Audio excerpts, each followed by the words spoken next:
I sat alone at a table for two in a dimly lit corner of a five-star restaurant, the kind with candles flickering in crystal holders and violinists playing soft renditions of love songs.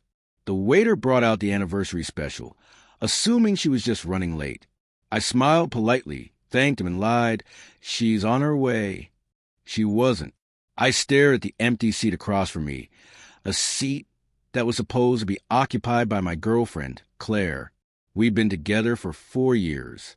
Though we weren't married, we always celebrated our anniversary like a married couple would. Cards, dinner, small gifts, whispered promises of forever.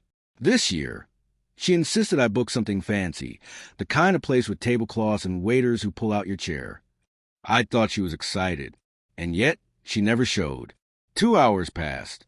The wine warmed in its glass. My steak went cold. My smile, a mask at first, cracked and faded. My texts were read. None were answered. When I finally called her, she picked up after the fourth ring, her voice distracted and loud with background chatter. "Hey, can I call you back? It's kind of loud here." "Where are you?" I asked, already knowing. "Oh," she said with a laugh, "just hosting a Super Bowl thing with some friends. You know how it is." No apology. No memory of what day it was. I didn't even remind her. I hung up before she could say more. I drove aimlessly after that, circling neighborhoods I didn't recognize, eyes stinging. Eventually, I parked in an empty grocery store lot and let it all hit me. The tears weren't just from the embarrassment of being stood up. They came from the aching realization that I wasn't important to her anymore. If I ever was, I'd ignored the signs. The late replies, the guarded phone, the last-minute cancellations, the way she pulled away in conversations like she was saving her energy for someone else. That night, I didn't go home. Instead, I opened my phone, logged into a flight app, and booked the first one-way ticket I could afford. I didn't even check the destination until the confirmation email came in.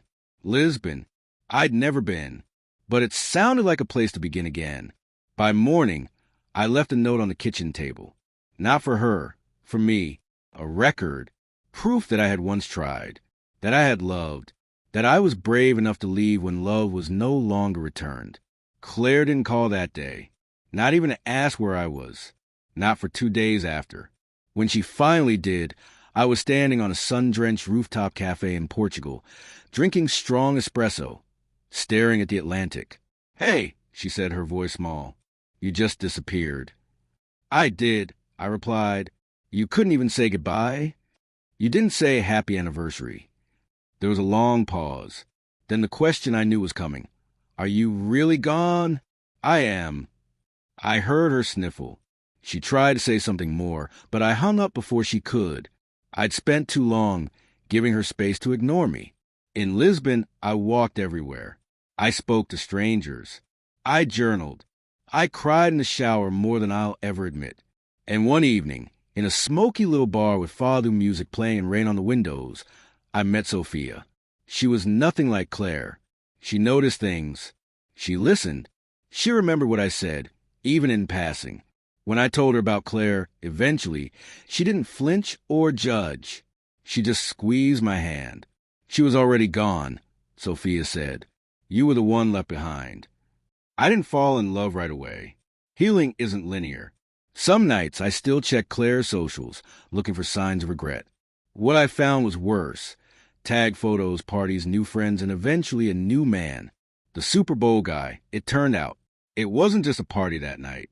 It was a soft launch that hurt in a way I can't fully describe. But pain can be clarifying, and distance can be the best kind of mirror. I realized I'd made myself smaller for Claire, more agreeable, less demanding. I wanted so badly to be chosen that I forgot to ask whether she deserved me.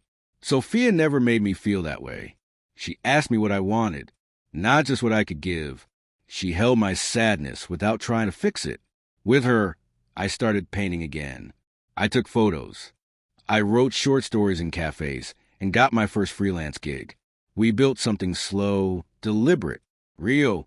1 year after I sat alone at that anniversary dinner, I returned to that same restaurant, this time with Sophia.